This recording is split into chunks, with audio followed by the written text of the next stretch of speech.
Okay, designers, welcome back to Principles of Design, Part 3. We're almost there. We're almost finished with the Principles of Design. To reiterate, design principles, design elements, which we talked about the first class or so, are what we use, and how we use them are our design principles.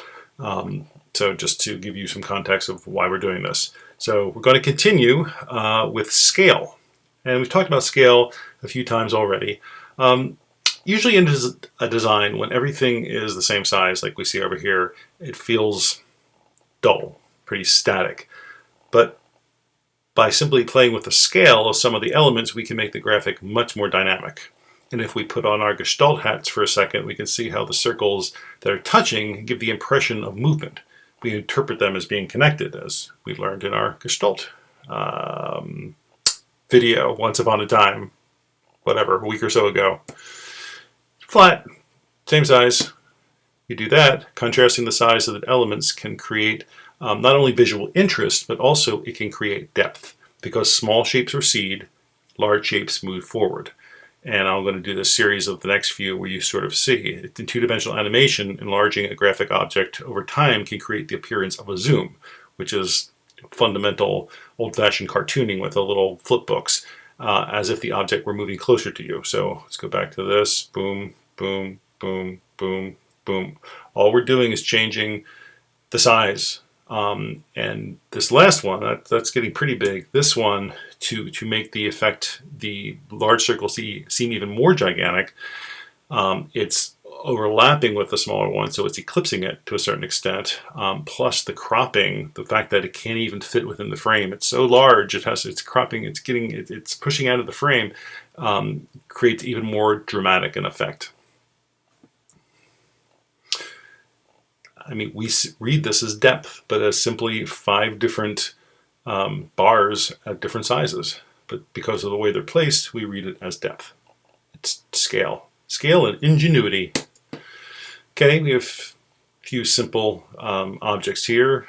And this next few, take these just to show you. They're simple, flat, silhouetted objects. There's no value to them. There's no depth inherently in them.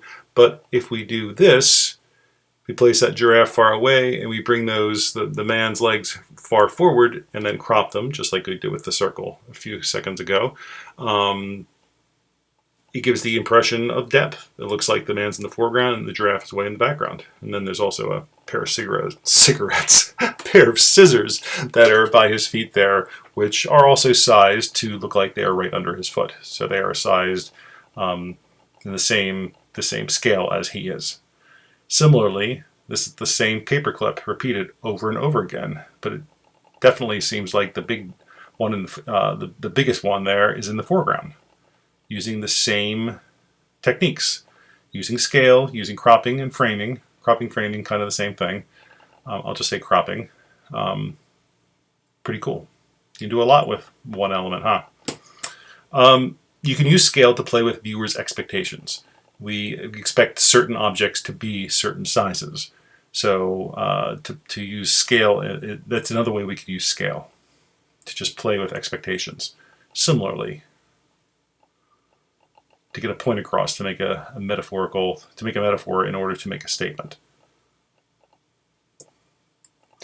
You can simply, this is simple sizing of the type there and placement that creates that sense of scale, particularly as the thumb that goes from the center down to the lower right hand corner creates the scale creates movement and some depth. I'd say a little bit more movement.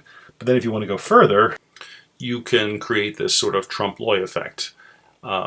This is where the representation of an object you represent it with such verisimilitude, which is a fancy word of saying super real, as to deceive the viewer concerning the material reality of the object. Of course, I'm reading that. I don't really use that many big words. Let's say that. If you want to go further, you can do this trompe-l'oeil effect where you present the object with such a level of realism that you actually deceive the viewer concerning the material reality of the object. In other words, you make it look like it's something super real when it really is just a piece of paper. And we use not only scale for this, or this example uses not just scale, But it also uses value, so it creates a sense of depth. You can see it's not just a flat red being used on that carpet. There's different shades of it in order to show a light source. The same thing with the stairs. So it's very, very cool, I think. Designers can also use scale as well as placement on the page to convey the meaning of a word or a pair of words. So you take the word move and you move the letters. Similarly, that actually says empty. Sorry for how poor that quality is. Full and empty. And that also says less up there, which makes a lot more sense when you can read it.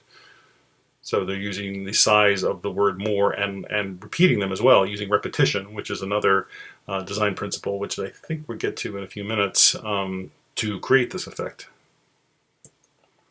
Now, when I've been talking about scale, it's been as a noun. Now I'm going to talk about scale as a verb for a second. You can scale things, like you'll learn this in your software. In all the softwares, you can scale things.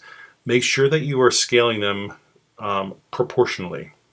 Okay, and that means the chair on the left is the original chair. That is, if I want to make that bigger, and they've changed this in the software, where sometimes you hold down the shift key, sometimes you don't. You always want to do it proportionally. Otherwise, you get a chair in the middle, which is too skinny, or one on the right, which is too fat. One is it's disproportionate vertically, and one's disproportionate horizontally. Not a huge difference. I mean, a huge problem, I should say. It's a huge difference. Problem if you're dealing with an object, because there are tall chairs and wide chairs.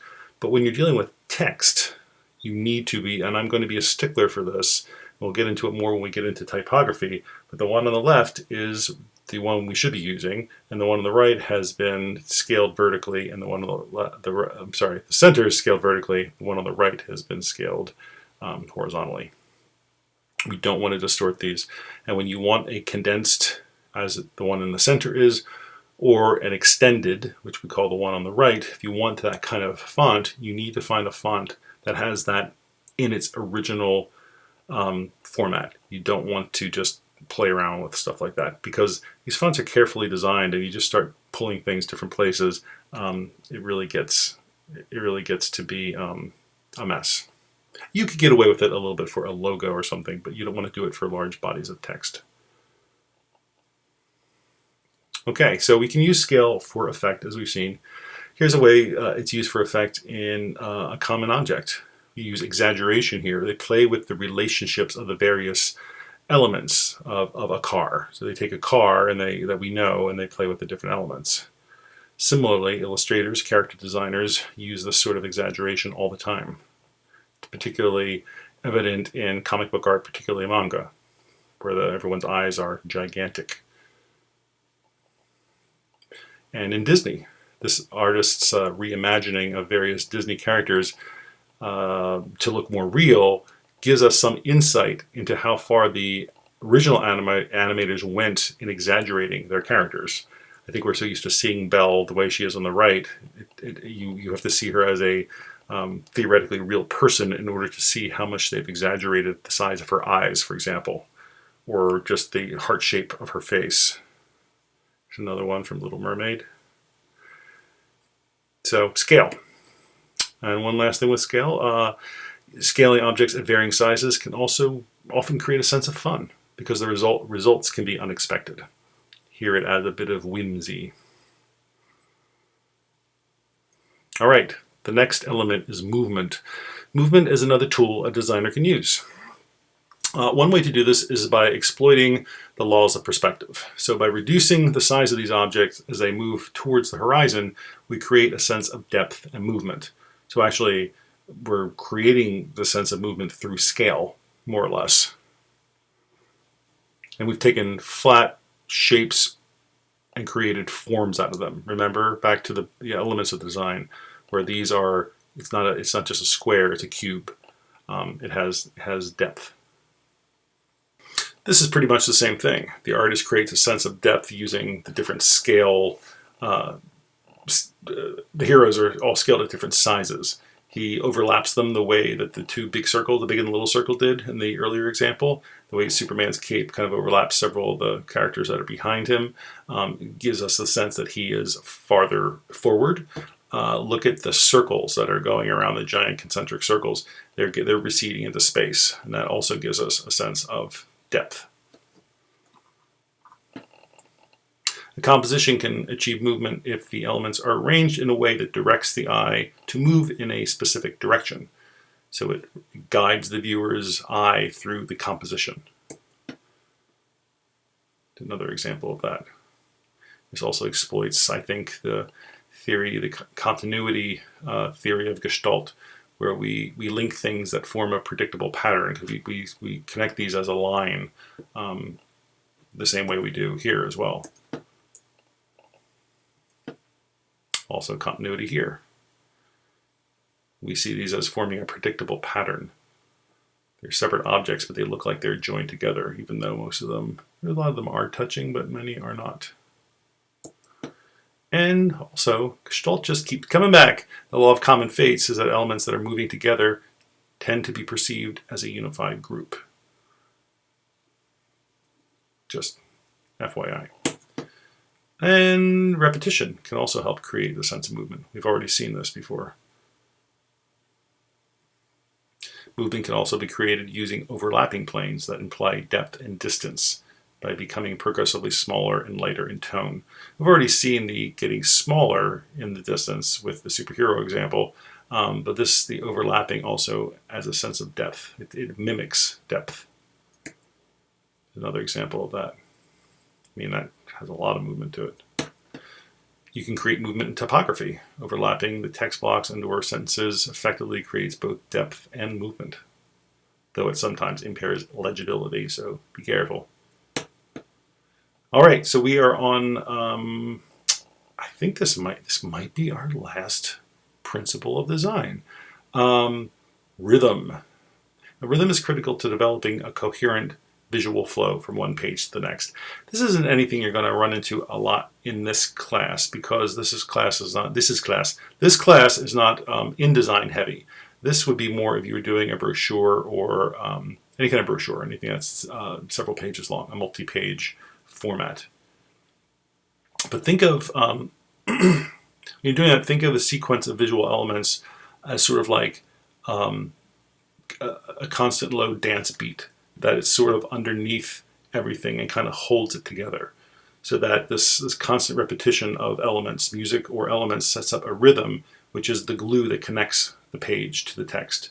There can be themes, and you can create movement and tension and emotional value in the content. It also guides the viewer's eyes as you move around the page, the same way that like a choral refrain in one of your favorite songs, you know it's going to come in the beginning, in the middle, and the end, and it helps give the song structure, helps give that recording structure, the same way with a layout. You can use many different items to create the rhythm. Here, the designer he or she uses a large black and white image on the left in all four of these spreads, placement of a color box and a smaller picture, and the text below that is the same on all of them. They're all on a white page, and three of them. And the placement of one of these other logos is the same. Now, the use of a color is the same from page to page, but they differ the color, so there's a little bit of variety there. A good multi-page design is always a tug of war between repetition and variation. You want to keep enough repetition to give the viewer comfort. The same way that in a song, you're only going to use certain notes, you're going to come back to that refrain, but you also want to add like a high note here and there, or like a little dance beat or something in the music to make it different and to make parts of the song or the piece stand out. Hopefully that's not too mixed a metaphor. Because once the viewer understands the rhythm of a book, magazine, website, they can relax and they can enjoy what's coming next. Kind of like a website makes good sense. If you go to Amazon, once you get through a page or two, you are really comfortable with how Amazon does things. You would be surprised if they start moving stuff all over the place. If on different pages things are in different places, it would really throw you off. You need to establish a rhythm. So repetition occurs when you repeat one or a few visual elements a number of times. Like on this example, you've got the use of red, the use of a white page. There's some screen back photography. When I say screen back, it's the opacity has changed in, like, I don't know, the 6th and the 8th box. I mean, it's a very cohesive design with a lot of repetition.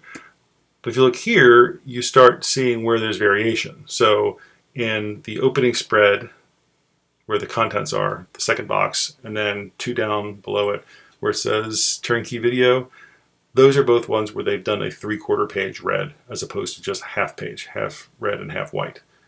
So the structure is you have your cover, and then you have one of those 3/4 pages, and then you have 1, 2, 3, quote, normal, red, white, or white, red pages. And then you have the full bleed, which is the one I framed in gray, the full bleed red. That's the note that breaks it up.